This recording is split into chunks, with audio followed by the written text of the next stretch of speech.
Hello and welcome tankers to the World of Tanks with PR154, where it is our mission to showcase ordinary tankers doing extraordinary things.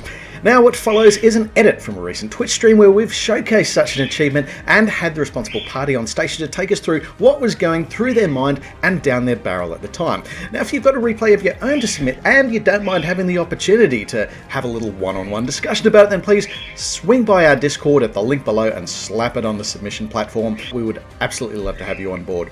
In the meantime, happy tanking and enjoy this video. So this is a Hong Kong server game, isn't it? Oh no, it's ANZ. ANZ? You're being one of those vlogs dragging your chief out onto ANZ.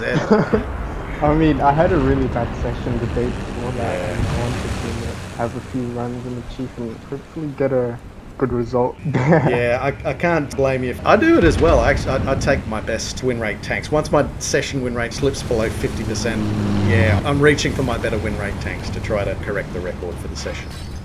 Yep, exactly. I think like the night before I played that chief game, I played for an hour and didn't win a single game. So oh dear. I just hopped off of that. Yeah, my limit's 4. If I play 3 games, I don't win anything. I get to the 4th. Yeah, that's where that's the limit of my emotional maturity, and I got to stop playing. I got to go and do something else. Yeah. Unless I'm streaming at that point, I'm kind of committed. I don't know. Just have to push through, I guess. Yeah, kind of. I got a bunch of sadomasochists here that like watching me fail, so it's all good. So we're in a pretty well an ideal spot to be for a chieftain here. You're playing hull down. You've got the gold stuff loaded. What, 328mm pen? Yes. 322. Got the full gold loadout. We're definitely trying to correct the record of a shit session. Definitely. But yeah, Berlin's such a good map for these hull down tanks. You can play even flanks. Especially, I'd love to play my heavies, you know, where the heavies go. Yeah. You can just utilize it to win the position and hide your cupola. I mean, and there's probably not too many situations that once you've committed to a flank, you'd be all that motivated to rotate, unless one flank was just massively overwhelmed. But otherwise, you're probably pretty conscious you can hold your own and fight through to the extent that you're not rushed. You can do that with the chief because the armor's that good. And you can just hold one flank by yourself if they don't rush you, of course. You see here they're just playing really passive. I'm just getting free damage shots into them. It's pretty much the ideal situation there, where you can control the initiative. You've got the gun there. It's ready to go. I can see you got the high explosive shell index there, just to try and delete the last off this Conqueror. Not quite coming off as intended, but that's all good. We're there for another shot. No, looks like we've got to do this the old-fashioned way.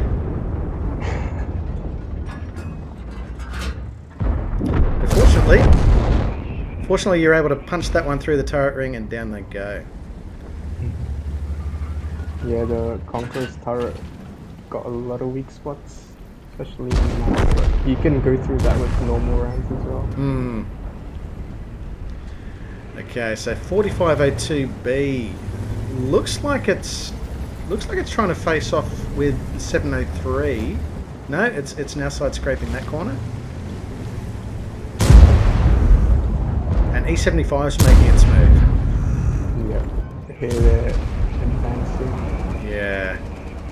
And I guess by this stage of the game, they do have the numerical advantage. They do, yeah. But everyone's still down to about half hit points. So provided you can get a few kills, then that should be just enough to turn the tide here. Yeah. Okay, so Tortoise goes down. VK7501 Ks, one-shottable now. Most of them one-shottable, two-shottable, possibly three-shottable in case of 277. You take care of that. That's now two-shottable. Yeah. What's They your could've- Yes, sorry. sorry? What's your reload up to on this guy? I think it's at it's 7 point something. Yeah. Or is it 8 point something? Because I'm not running through this game. Okay. And Okay. then Virus will show you. That makes sense. So I think this game it was about 8.15 seconds really. Because if I'm running through, I can get it down to 7 point something. I can see Lerva's pointing the gun around. Is looking for that cupola weak spot. Struggling to find it there. Yeah, I'm just wiggling my turret so he has a hard time aiming. Yeah, you very much have the situational advantage now. Lerva's now one-shottable. And it must be said that this is a fairly tight game throughout. Like, Yes. scores are even, hit points are just about even. And neither side has really made any breakthroughs yet. Yeah. I mean, the other team could have overwhelmed me there if they didn't push one by one because they had a numerical advantage. But I don't know why they pushed them one by one, which allowed me and my teammates to, pick them apart pretty easily. Potentially dangerous moment there. You'd just taken the hit from the Object 277, and then you had a Rheinmetall Borsig Waffenträger with the 15cm gun downrange. Certainly prompts a little bit of tension in certain body parts. Yeah, especially with that damage count. Don't want to waste it and die. No. But we've got the situation's now starting to improve. You're getting your breakthrough through the north. You're at a 3-gun advantage, probably twice the hit point position of the enemy vehicles as well. Yeah. Okay, so still only one tier 10 per side. The M60 has had the pleasure of being matched against you this game. Yep. He played the other flank. Always good to see a nice double charge come off. I'm just noting the shutdown of the Rheinmetall Borsig Waffenträger earlier. Oh, they'll feel that one tomorrow.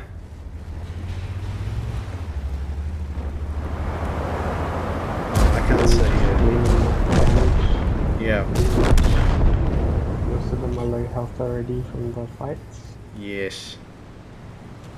So M60 still just holding on with 37 hit points. Object 432 still has 2 shots left.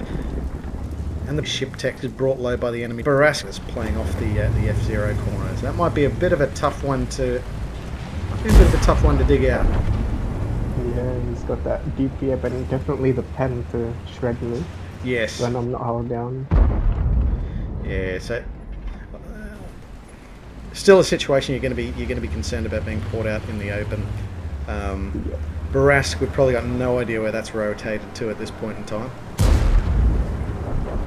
I think he went over to where the TD is. Ah, yeah. There. Okay, well there's ship tech. So a bit of a swing and a miss from them, fortunately. But that is a one-shottable EV for you. Oh, we found the Barask. Chiefly the rest. Bounce the ship tech, and that goes down.